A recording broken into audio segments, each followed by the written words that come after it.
Oke, selamat pagi anak-anak. Hari ini kita akan belajar mengenai using be and have.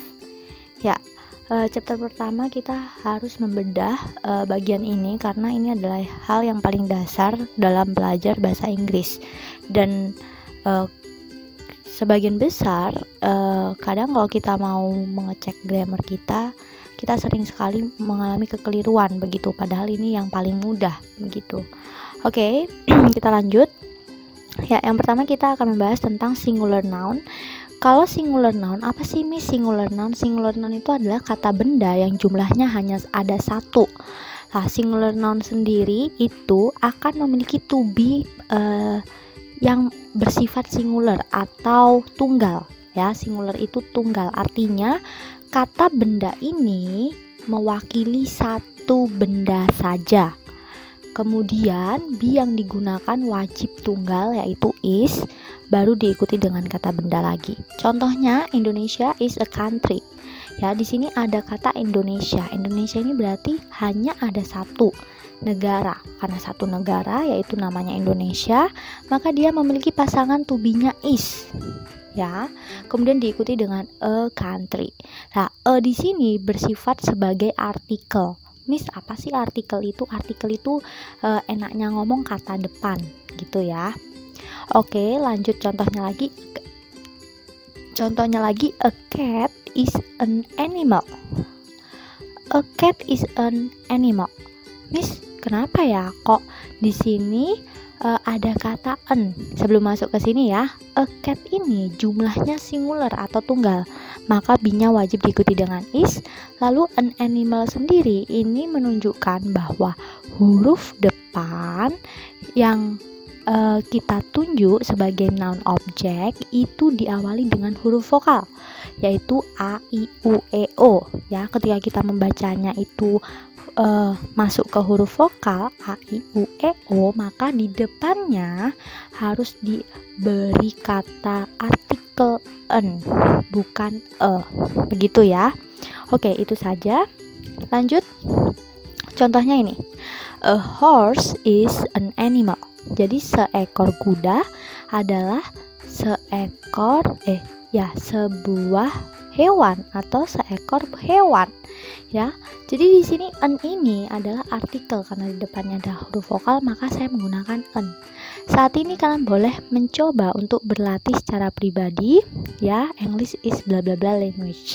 Surabaya is bla bla bla city. Ya, ini akan dibahas dalam live teaching kita. Oke, next. Bagaimana dengan noun? Oke, sekarang bagaimana dengan noun diikuti dengan are atau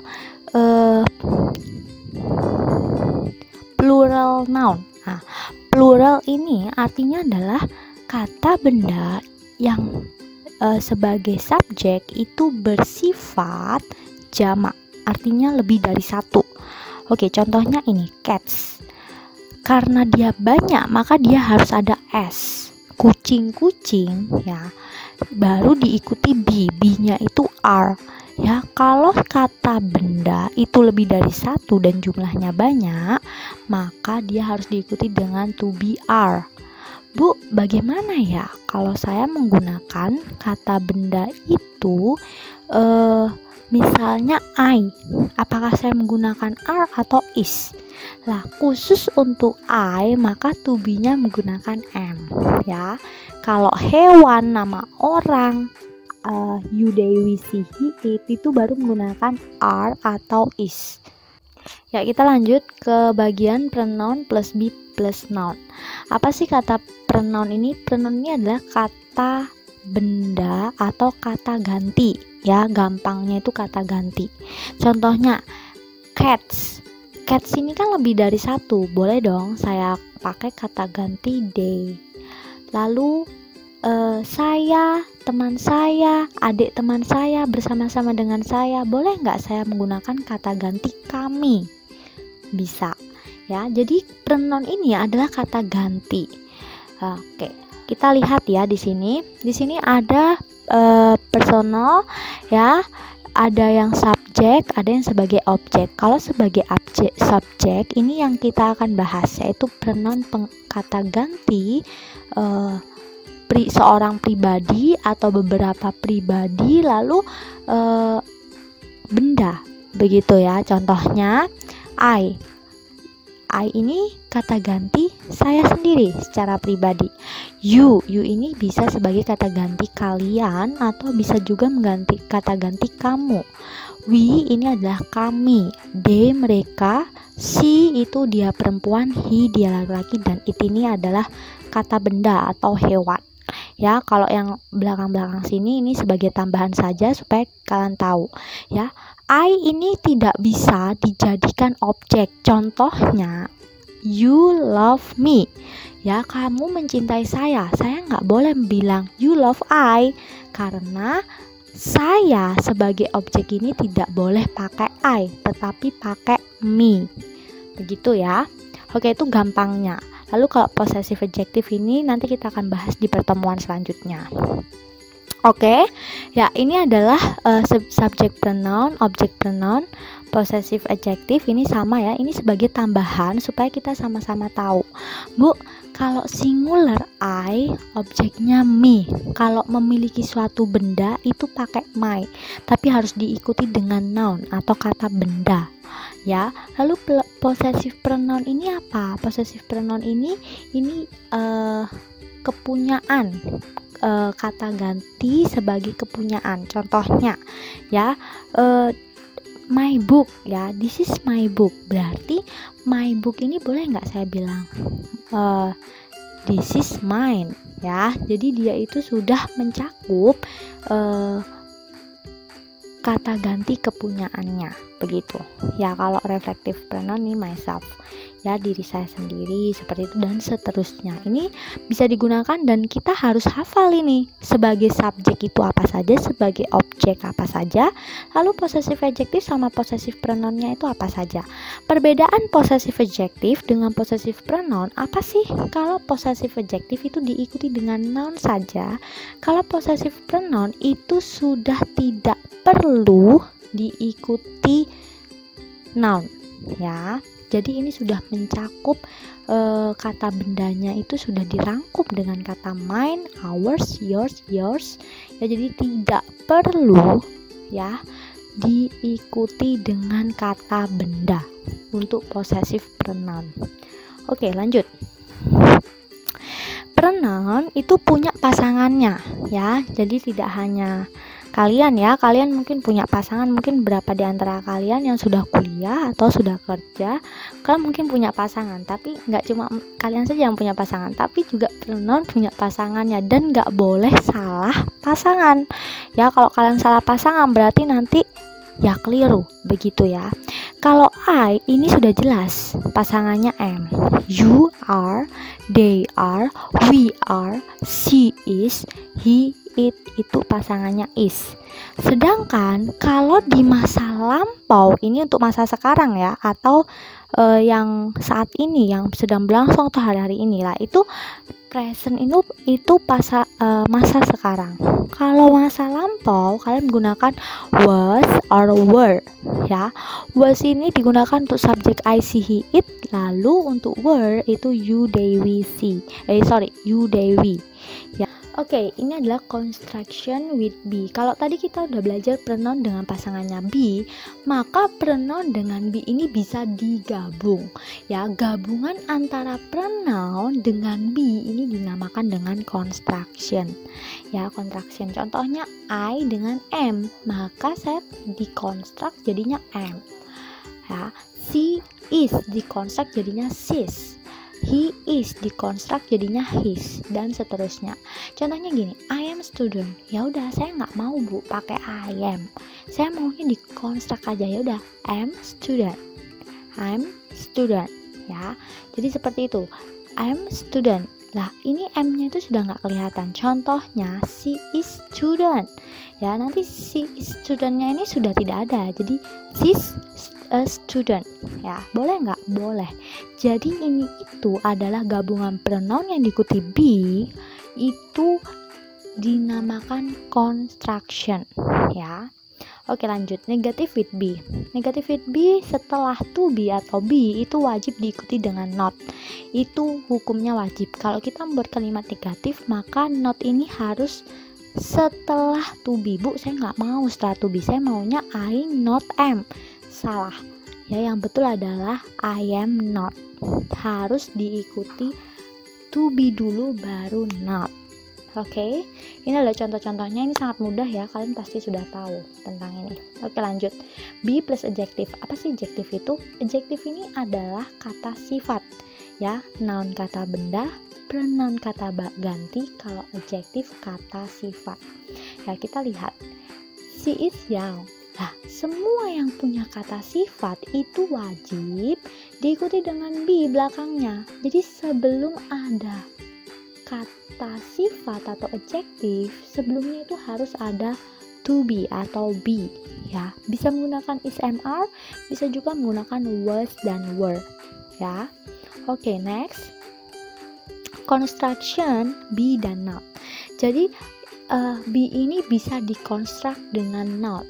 Contohnya are dengan not itu jadinya aren't. Is ketemu not jadinya isn't. Jadi saya boleh dong ngomong she isn't a student. Ya, isn't di sini berarti dia adalah construction antara be dan not. Boleh nggak saya lakukan itu? Boleh. Jadi dasar sekali dan jangan sampai keliru dalam menuliskan construction. Biasanya kalau ujian tertulis ya, kalian membuat essay atau kalian sedang membuat motivation letter ya untuk daftar beasiswa, biasanya kita keliru ketika kita menggunakan construction. Kadang kita ada beberapa construction itu kurang satu abjad, jadi sangat disayangkan. Maka ini hal dasar ya, harus diingat. Jadi biasanya itu akan disertai apostrophe tanda petik ya setelah N ya, setelah N pasti akan ada tanda petik. Oke, next. Be location. Jadi ketika kita menunjuk suatu lokasi, maka kita harus atau wajib menggunakan be ya. Contohnya ini M. M ini adalah to be ya. I am here. Berarti saya di sini. Here ini menunjukkan lokasi saya. Makanya saya nggak boleh I here, tapi am harus ada be-nya. Oke.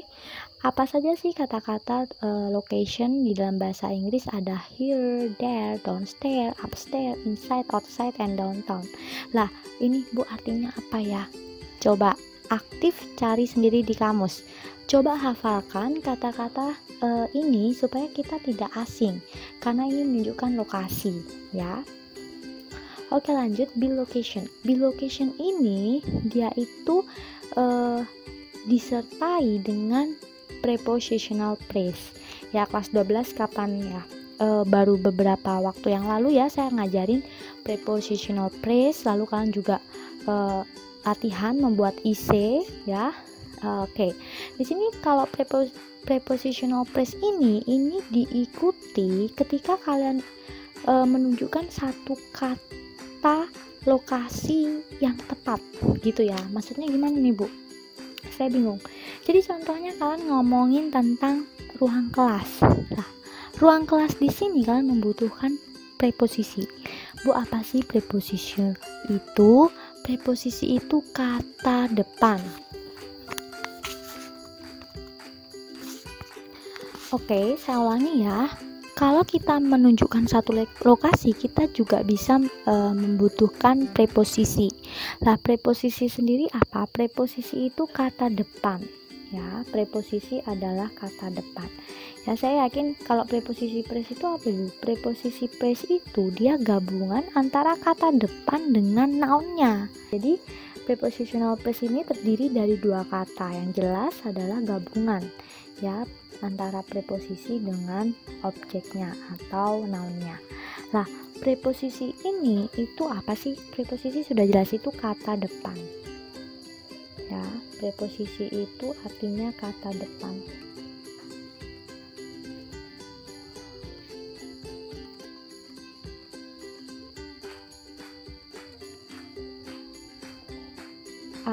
Bisa juga itu kata hubung ya, kata penghubung. Nah, kita akan lanjut ke bagian ini. Oke, dalam bahasa Inggris banyak sekali preposition dan biasanya kita wajib hafal ya sejak SD. Bahkan saya tahu anak-anak SD itu latihan preposition itu sampai dia melihat gambar. Kalian coba lihat gambar ini ya, ini ada beberapa preposition. Under ini di bawah ya, berarti ini di bawahnya. Between itu di antara dua. Out atau close to itu dekat. In or inside itu di dalam, above itu di atasnya, behind di belakang, on itu di atasnya tapi nempel. Kalau above itu di atasnya tapi nggak nempel. Kalau on itu nempel, itu bedanya. In front of itu di depan. Lah, masih banyak lagi preposisi dalam bahasa Inggris. Coba kalian cari tahu supaya bisa menambah kosakata kalian. Lah, preposisi itu penting. Ketika kalian membuat kalimat ya, sekarang sudah tahu noun-nya, kalian sudah tahu to be-nya. Tapi ketika kalian menempatkan lokasi, kadang kalian ragu begitu ya lah. Di dalam preposisi itu ada beberapa hal yang nantinya biasanya diikuti dengan noun. Contohnya ya, I am in front of the class. Saya di depan kelas. Ya, jadi in front of ini harus diikuti dengan noun. Ya, contohnya the cat behind the box. Berarti ini the cat ini adalah kucingnya di belakang kotak atau box ya, seperti itu ya. Ini adalah add in on table. Bu, apa sih bedanya add in on? Karena di dalam bahasa Inggris add in on ini termasuk preposisi juga ya. Saya nggak akan bahas tentang time. Time di sini adalah tambahan, nanti kalian akan pelajari ketika di jenjang-jenjang berikutnya ya. Saya akan fokuskan pada bagian place-nya saja. Kalau in itu kita biasanya untuk mengawali satu kontinen, country, state, province, city, dan exercise. Contohnya Indonesia. Indonesia itu adalah country, ya, negara. Maka saya menggunakan apa? In Indonesia. Boleh nggak saya pakai on Indonesia? Kurang tepat. Boleh nggak saya pakai at Indonesia? Kurang tepat. Jadi on dan at ini nggak boleh digabung dengan noun yang termasuk continent, country, state, province, and city. Jadi mereka punya pasangannya untuk preposisinya adalah in. Ya, lanjut. Kalau on sendiri pasangannya ini adalah street, island, river, and beach. Apa sih itu, Bu? Street itu jalan, island itu pulau, river itu sungai, beach itu pantai. Ya, contohnya I am on the beach. Ya, saya di pantai gitu ya. Oke, saya lanjutkan ya. Kalau on dia pasangannya jelas, yaitu street, island, river, and beach. Ya, jadi nggak boleh saya bilang on the class ya, itu kurang tepat ya. Lanjut at. Kalau at ini harus diikuti dengan complete address. Artinya ada apa? Alamatnya itu jelas, alamatnya itu lengkap ya, jelas, spesifik gitu ya. Contohnya at school, at work, at church ya, atau mungkin at my home. Itu boleh nggak pakai at? Boleh. Tapi kalau saya menggunakan at Indonesia boleh nggak? Nggak boleh, karena dia punya pasangannya. Oke, Bu, kalau gitu saya bilang lah in my classroom, boleh nggak? Saya kan biasanya pakai in, Bu. Ya, bisa saja, karena kan in itu juga menunjukkan di dalam. Tapi pada umumnya in, on, at ini diikuti dengan kata tepat itu berupa apa saja punya pasangannya. Kalau in udah jelas dengan continent, country, state, province, and city, sedangkan on ini diikuti dengan street, island, river, and beach, dan at ini tentang diikuti dengan complete address atau tempat yang spesifik begitu ya. Jadi jangan sampai bingung, dia punya pasangannya dan ada perbedaannya. Oke, lanjut. Sentence pattern with be. Ya, ini tuh sebenarnya adalah salah satu nominal sentence ya yang present. Tapi ini dasar sekali. Kalau kita menggunakan sentence pattern, ini dia harus diikuti subject, be, dan noun. Boleh nggak saya menggunakan noun, adjective, a location? Sangat boleh. Tapi semua sentence ini dia harus diikuti dengan be. Jadi sentence apa aja kah? Sentence apa saja kah yang harus diikuti dengan be? Yang pertama, kalau dia diikuti dengan noun, kalau setelah be itu ada diikuti dengan adjective, kalau di setelah be itu diikuti dengan location. Contohnya I am student. I am a student ini menunjukkan noun, maka saya wajib diikuti dengan am. Boleh nggak saya pakai I student, salah ya, harus atau wajib diikuti dengan am. Bu, saya nggak mau, saya maunya pakai do, I do student, salah juga, karena noun ini itu wajib diikuti dengan be sebelumnya ya. Kemudian adjective ini sama, dia juga wajib diikuti dengan be, location juga sama ya. Jadi kalau misalnya kalian langsung I in the class itu udah keliru, wajib kata-kata ini atau kalimat ini diikuti dengan be ya. Ini adalah kalimat yang bentuknya wajib diikuti dengan be, plus noun, plus adjective, atau plus location. Lanjut, yes or no question with be. Kalau kita sudah buat question no and yes ya, atau question yes no question, kita harus membaliknya ya. Jadi to be-nya itu di depan, lalu subjek diikuti subjek baru noun. Contohnya, is she a student? Apakah dia seorang murid? Bu, saya nggak mau pakai is lah, saya pakai am. Is she a student? Salah. Are she a student? Salah. Jadi ini wajib diikuti dengan is. Ingat, pasangannya she itu dengan is. Maka kalau membuat yes no question, to be di depan, dan itu disesuaikan dengan pasangan subjeknya. Oke, lalu bagaimana yes no-nya? Yes no-nya ya udah tinggal kamu balik saja. Yes ini dibalik, ini dulu she is. Kalau no, she is tambahin not, she is not. Bu, nggak mau pakai construction boleh nggak biar gaul? Boleh. No, she isn't. Ya, ini adalah jawaban-jawaban kalau yes no question.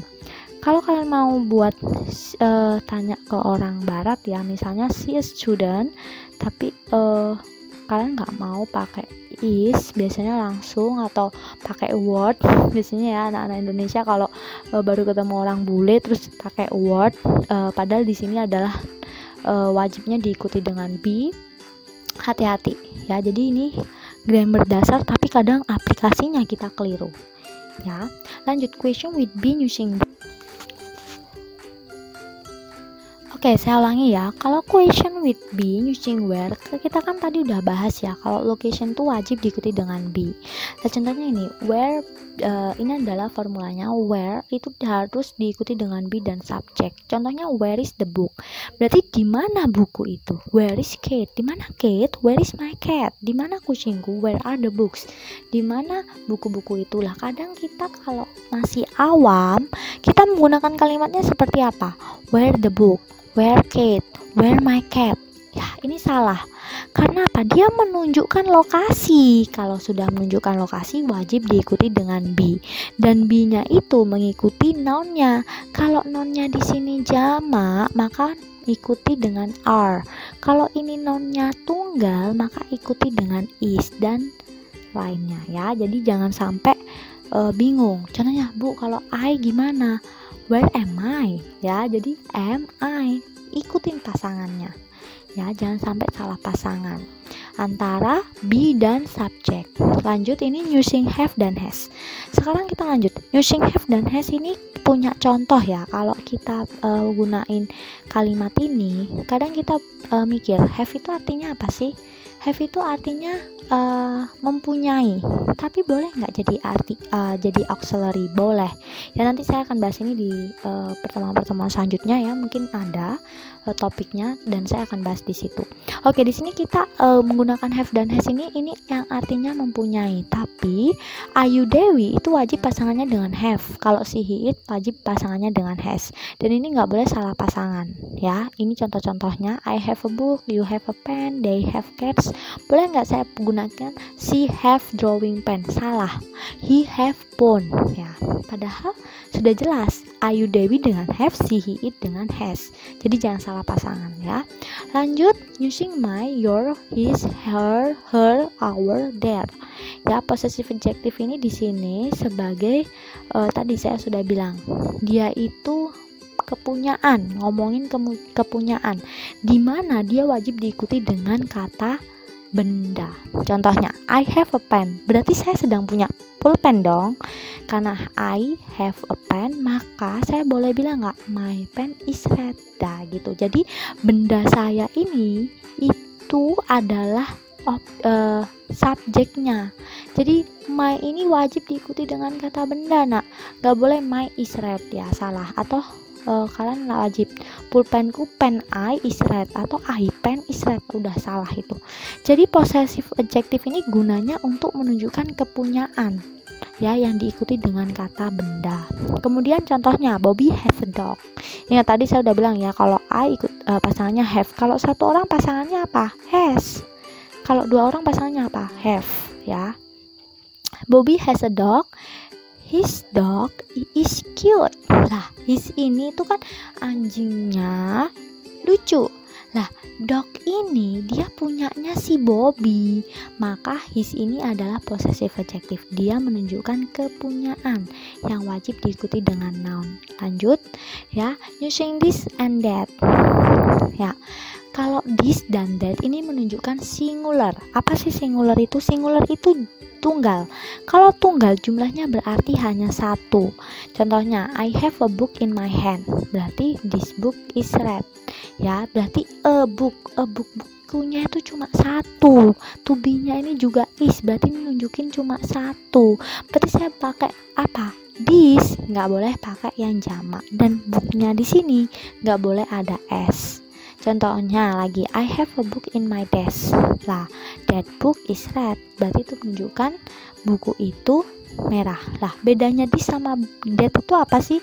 Kalau this itu ini. Jadi kamu itu menunjukkan benda yang dekat dengan kamu.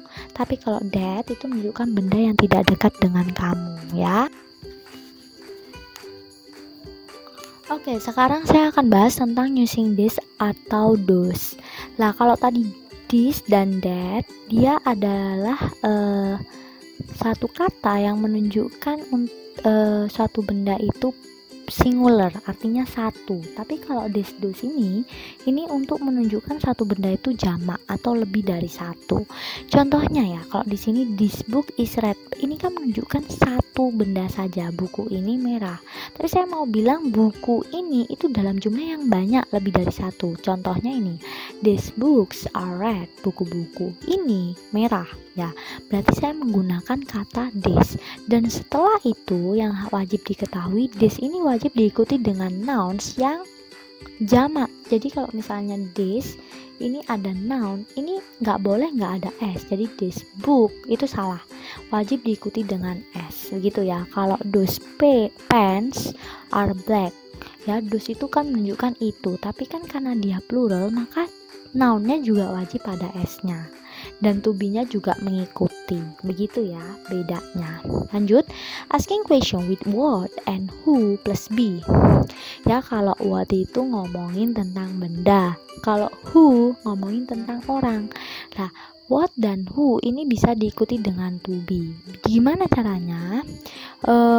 Kalau what dan who itu diikuti dengan kata benda yang singular atau jumlahnya satu. Tapi kalau are itu diikuti dengan plural word atau kata yang jamak. Contohnya, who is the woman? Ya, siapa perempuan itu? Woman di sini jumlahnya satu. Beda lagi kalau saya pakai e ya. Lalu what are those? Apa itu? Lah, itu ini kan banyak. Baru saya pakai be-nya juga banyak, begitu ya. Jadi who itu atau what itu wajib diikuti be baru noun, dan to be dan noun di sini harus selaras. Kalau jumlahnya satu maka be-nya untuk menunjukkan singular. Kalau di sini bendanya itu lebih dari satu maka be-nya itu harus menunjukkan plural, gitu ya. Oke, thank you. Hari ini sudah kita belajar banyak ya tentang using be and have. Saya harap kalian boleh bertanya. Kalau ada yang bingung, tanya saja di komen saja di YouTube atau WA saya. Nanti saya akan bagikan penjelasannya melalui live teaching.